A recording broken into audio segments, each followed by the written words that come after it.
Nakikilala mo ba si Senator Bato? Siyempre. Bakit mo siya kilala? Matapang yun. For barilan-barilan ang hahamon sa TV ng draw sa mga ilegalista.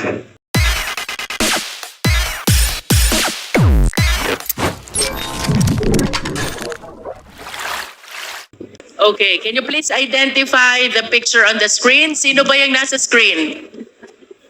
Siya po si Bato de la Rosa.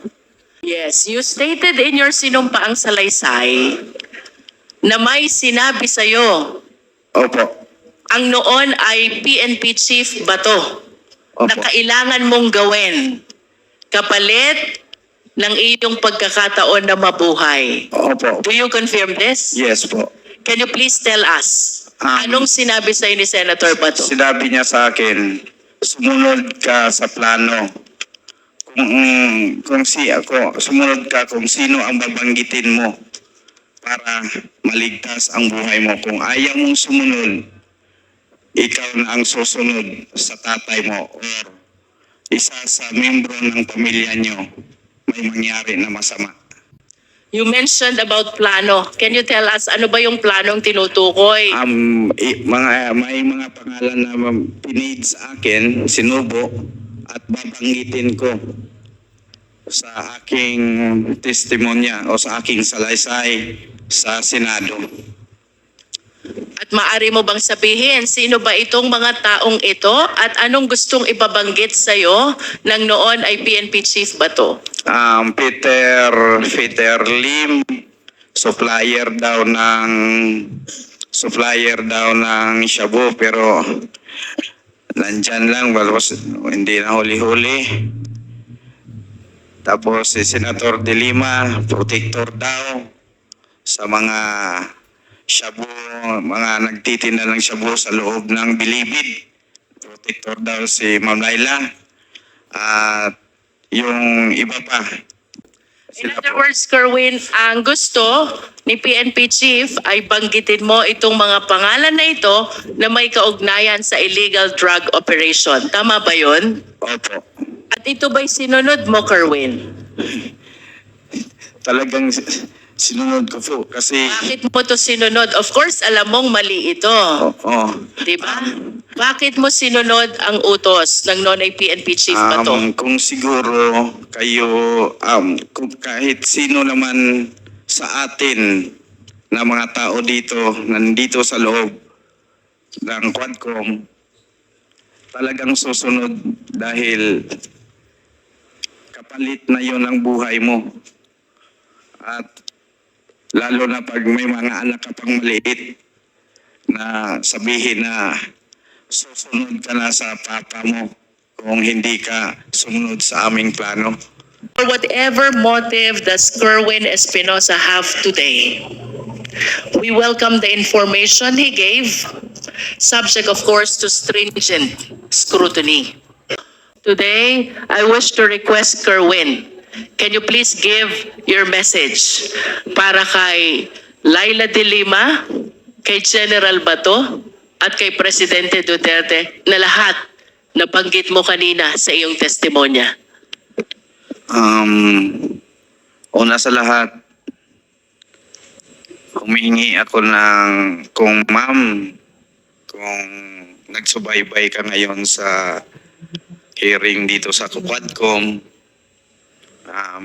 patawarin niyo po ako na nadala sa na uto-uto sa panahon na yon na idamay ka po na walang katotohanan naman at ang picture na yon nagkataon lang na pumasyal ang pamilya ko sa baybay at nagkita tayo at nagpa-picture ako. Yun ang ginawa nilang ebidensya.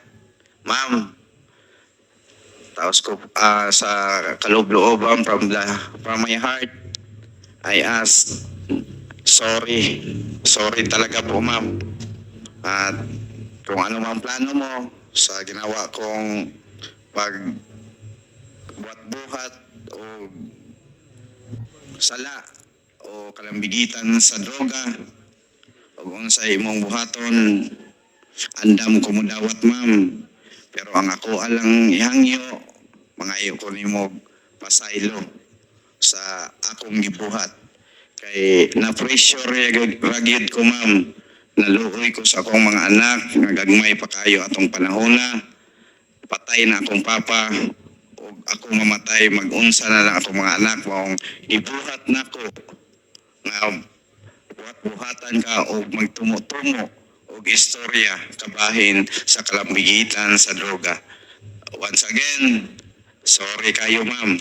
Handa po akong harapin kung ano ang plano mo sa akin po. Mr. Chair, can we please have a translation of what he said? The last that I know, I'm the chair of the committee, but now I can become the translator and the interpreter. Ang sabi po ni Kerwin Espinosa, siya ho ay humihingi ng kapatawaran kay Senator Laila de Lima sa kanyang ginawang mga statement implicating her sa usapin tungkol sa droga at gumawa ng kwento, no? Gumawa sila ng kwento para masama dun sa kwento, sa narrative ng pagkaka-involved ni Senator de Lima sa usapin sa droga. At sabi naman niya na handa rin siyang harapin kung ano man yung aksyon na gagawin ni Senator de Lima kay Kerwin Espinosa. Does that satisfy the good congresswoman from Batangas? I am totally not familiar with Visayan language. How about your message to Senator Bato? Sir, Bato de la Rosa, sana po magbago na tayo na iwasan natin na gumagawa lang ng senaryo dahil sa politika na masira ang isang tao kasi hindi kalyado natin. Iwasan na po natin at huwag na natin gawin na pilitin na gumawa ng kwento para lang mapin down ang isang tao. Yun lang po ang bigay ko kay Senator De La Rosa na mensahe. At sa ating Pangulo ang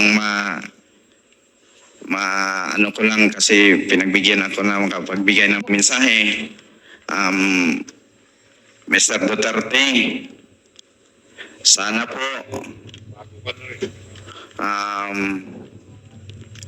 i-validate niyo po bawat report na marinig mo sa iyong paligid na ganito, ganyan, si Fulano.